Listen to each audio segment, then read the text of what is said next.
Yes, people have worked all of their life, and now all of their labor units, their worth, everything they've accumulated is being taken away from them. So I find it it's not surprising to me, because I mean we've seen the plans and we've seen what has been in place for so long. But what's surprising to me, and one thing that I didn't understand or see coming, was the way in which they would execute this. And an oil spill was not the way that I thought that this was going to happen, or an oil disaster. I mean, we can't really call it a spill because it's still spilling. And not to mention the fact, like you said, it's not just the petroleum. It's the gases that are coming out along with that. I heard it's crude oil.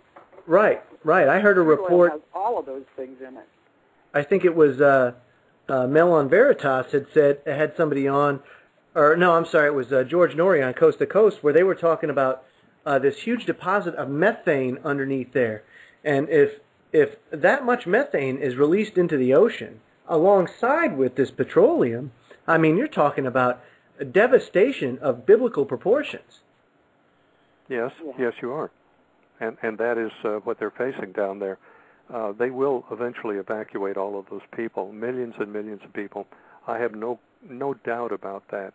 It's a very dangerous situation down there, and it's on various levels. And the problems are not one or two, or there are 15 or 20 major problems going on at the same time.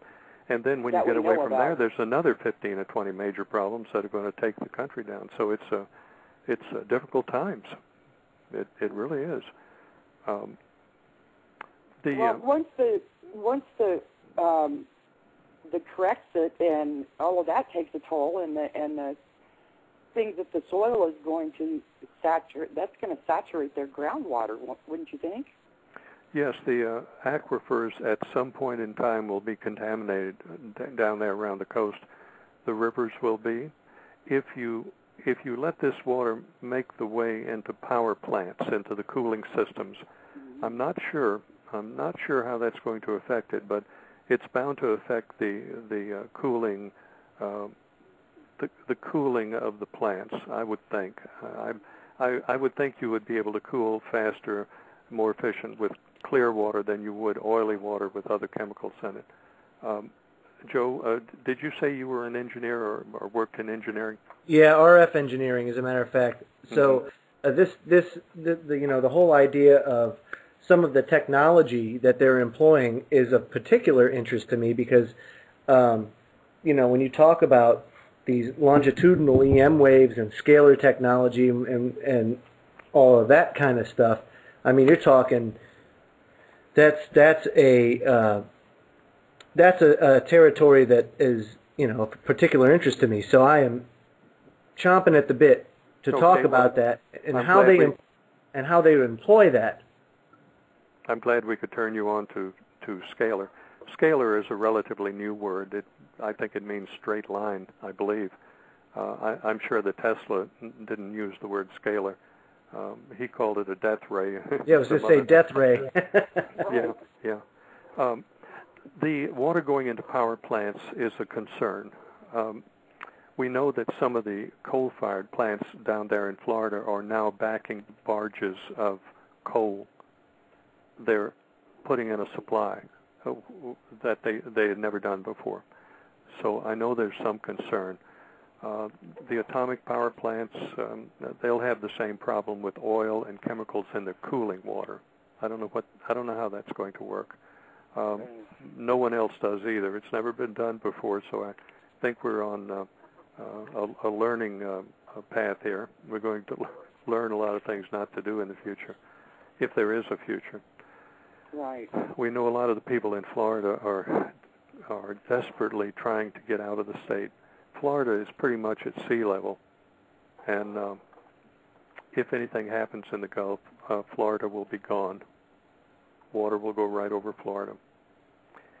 If they explode an atomic device like they're talking to fuse the rock together, then they could very well set off the Madrid fault going up the Mississippi River all the way to the Great Lakes.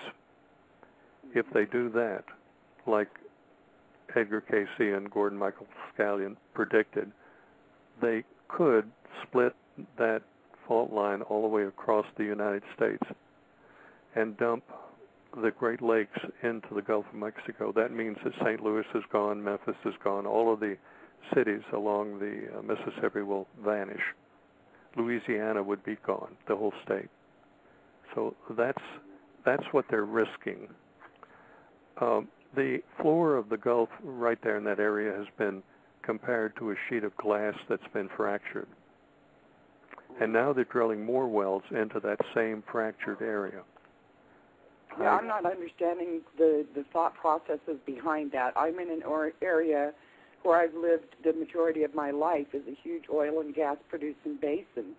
And it didn't make much sense to me that they were going to use an explosion in a situation that is just barely teetering on glass as it is. You know, and then they want to put something down there that's going to just make things worse, I think. See, where I'm at in New Mexico, there's a huge fault line that runs through here, but we've never had any activity off of it but once in my lifetime. But I would imagine that this is going to end up affecting almost every fault line across the United States. I think it could. The idea is to fuse the rock, fuse it with that atomic blast, as opposed to a piece of dynamite or, they want to fuse it. And I think it's lethal. I can't think of another option, though.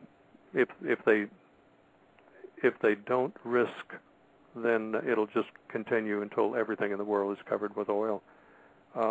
They could use scalar technology, Joe, and hit it with a scalar, cause an earthquake, and you can control the intensity of the earthquake with that. But the countries don't want to admit that they have the weapon systems. It's kind of like damned if you do, damned if you don't scenario. Yes, it is. And it's, it's kind of like, where do we go from here? Especially as a country, take it smaller, down to the people who actually understand and see things for what they are. I'll give you a little background, folks, and I think I brought this up on the last show, but you don't have to be awake. All you have to do is pay attention to actually see that there is a progression in place that they have been planning for quite some time. You don't have deep underground military bases being built in haste for years. You don't have a seed vault built in the side of a mountain up in the Arctic Circle with no reasoning behind it. No, well, yeah, I mean, and here's the thing: if anybody is familiar or even remotely familiar with the way government works and how government projects work, they don't go that quick. I mean, you want to talk about there's a lot of red tape and paperwork and bureaucracy and the whole nine. I mean, and so when they are going that quick, it makes your ears poke up, and you say, hey, well, what's going on, And I guess